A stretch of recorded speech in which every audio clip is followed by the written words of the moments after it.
നമുക്ക് 2 ദിവസമായിട്ട് നന്നായിട്ട് തണുപ്പുണ്ടായിരുന്നു കേട്ടോ.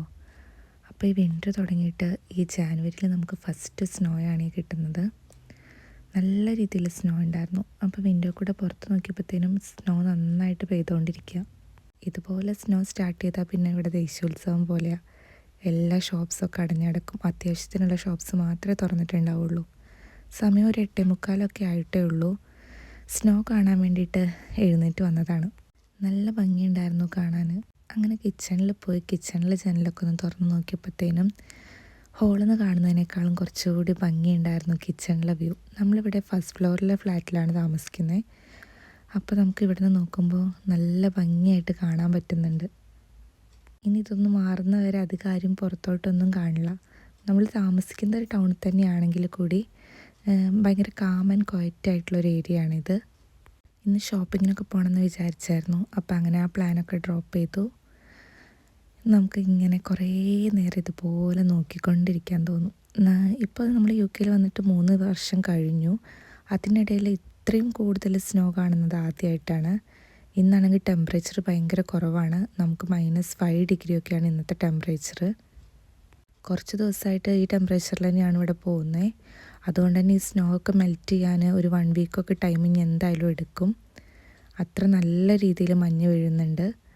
ഈ കേബിൾ ലൈൻസ് അടക്കം കണ്ടില്ലേ, കംപ്ലീറ്റ്ലി സ്നോ കവർ ചെയ്തിട്ടിരിക്കുകയാണ്.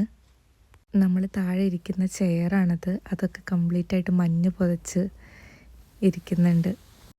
ഇതിന് മുന്നൊന്നും ഇത്രയ്ക്ക് സ്നോ നമ്മളിതുവരെ കണ്ടിട്ടില്ല. ഇവിടെ 10 സെൻറ്റിമീറ്റർ ഇതിലാണ് സ്നോ വീഴുന്നതെന്നാണ് നമുക്ക് ന്യൂസിലൊക്കെ കാണാൻ പറ്റിയേ. 2 ദിവസമായിട്ട് ഭയങ്കര തണുപ്പായിരുന്നു. അപ്പോൾ തന്നെ നമുക്ക് ഓൾമോസ്റ്റ് സ്നോ വാർണിംഗ് ഒക്കെ കിട്ടിയിട്ടുണ്ടായിരുന്നു.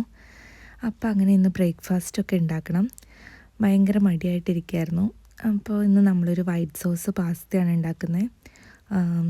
ജസ്റ്റ് കുറച്ച് ചിക്കൻ്റെ പീസസും കൂടി ആഡ് ചെയ്തിട്ട് ഒരു സിമ്പിളായിട്ടുള്ള വീറ്റ് പാസ്തയാണിത്. അപ്പോൾ ഇതാകുമ്പോഴത്തേനും കുഞ്ഞിനും കഴിക്കാൻ ഇഷ്ടമാണ്. അപ്പോൾ ഇന്ന് നമ്മൾ ഈ പാസ്തയാണ് പ്രിപ്പയർ ചെയ്തിരിക്കുന്നത്. ഇതാകുമ്പോഴത്തേനും പെട്ടെന്ന് റെഡിയാക്കാമല്ലോ. ഞാനിവിടെ എടുത്തിരിക്കുന്നത് ഷെൽ പാസ്തയാണ്. അപ്പോൾ നമുക്ക് പാസ്ത കഴിക്കാം.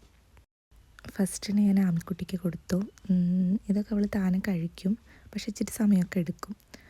അപ്പോൾ അങ്ങനെ അവൾക്ക് കൊടുത്തു കഴിഞ്ഞതിന് ശേഷം ഞാനും കഴിക്കാമെന്ന് വിചാരിച്ചു. ഇത് കഴിഞ്ഞിട്ട് നമുക്കൊരു സ്നോമാൻ ഉണ്ടാക്കണം എന്നുള്ളൊരു പ്ലാൻ ഉണ്ട്. അങ്ങനെ വിൻ്ററൊക്കെ കണ്ട് കിച്ചണിൽ നിന്നിട്ട് തന്നെ നല്ല ചൂട് പാസ്ത കഴിച്ചു. ഇനി നമുക്ക് സ്നോ ഒന്ന് കുറയുമ്പോഴത്തേനും താഴെ പോയിട്ട് സ്നോമാൻ ഉണ്ടാക്കാം. അങ്ങനെ ബ്രേക്ക്ഫാസ്റ്റൊക്കെ കഴിഞ്ഞ് കംപ്ലീറ്റ് ആയിട്ട് കവറൊക്കെ ചെയ്ത് ക്യാപ്പൊക്കെ ഇട്ട് ഞങ്ങൾ സ്നോ ഡ്രസ്സൊക്കെ ഇട്ട് താഴെ പോയിട്ട് സ്നോമാൻ ഉണ്ടാക്കി. ആമിക്കുട്ടിയുടെ ഫസ്റ്റായിട്ടുള്ള സ്നോയിൽ ഇങ്ങനെ ഇത്രയും സ്നോയിൽ പ്ലേ ചെയ്യുന്ന ആദ്യത്തെ എക്സ്പീരിയൻസാണ്. അപ്പോൾ അവൾക്ക് ഭയങ്കര ഇഷ്ടപ്പെട്ടു. ഞങ്ങൾ എന്നിട്ട് സ്നോമാൻ്റെ കൂടെ കുറച്ച് ഫോട്ടോസൊക്കെ എടുത്തു. നമ്മൾ വീടിൻ്റെ തൊട്ട് താഴെയുള്ള കാർ പോർച്ചിൻ്റെ അവിടെ തന്നെയാണ് ഉണ്ടാക്കിയിരിക്കുന്നത്. അപ്പോൾ ഇച്ചിരി കഴിഞ്ഞപ്പോഴത്തേനും സ്നോ വീഴാൻ തുടങ്ങി. അപ്പോൾ നമ്മൾ തിരിച്ചു പോന്നു. ഇനി അവളെ പാർക്കിൽ കൊണ്ടുപോകാമെന്ന് വിചാരിക്കുന്നു. അപ്പോൾ മഞ്ഞ് പെയ്യുന്നതൊക്കെ ഒന്ന് മാറിയതിന് ശേഷം ഞങ്ങൾ നേരെ പാർക്കിലെത്തി.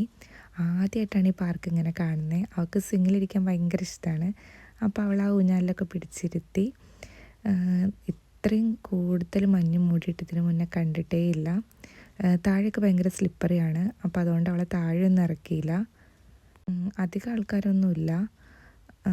എന്തായാലും നല്ല രീതിയിൽ വെയിലൊക്കെ ഉണ്ടെങ്കിൽ കൂടി ടെമ്പറേച്ചർ ഇതുവരെ കയറിയിട്ടില്ല. വെയിലിന് ചൂടൊന്നുമില്ല പ്രത്യേകിച്ച്. അതുകൊണ്ട് തന്നെ ഇത് മെൽറ്റ് ചെയ്യാൻ ഇച്ചിരി ദിവസം എടുക്കും. ഇന്നത്തെ സ്നോ എക്സ്പീരിയൻസ് എന്തായാലും അടിപൊളിയായിരുന്നു കേട്ടോ.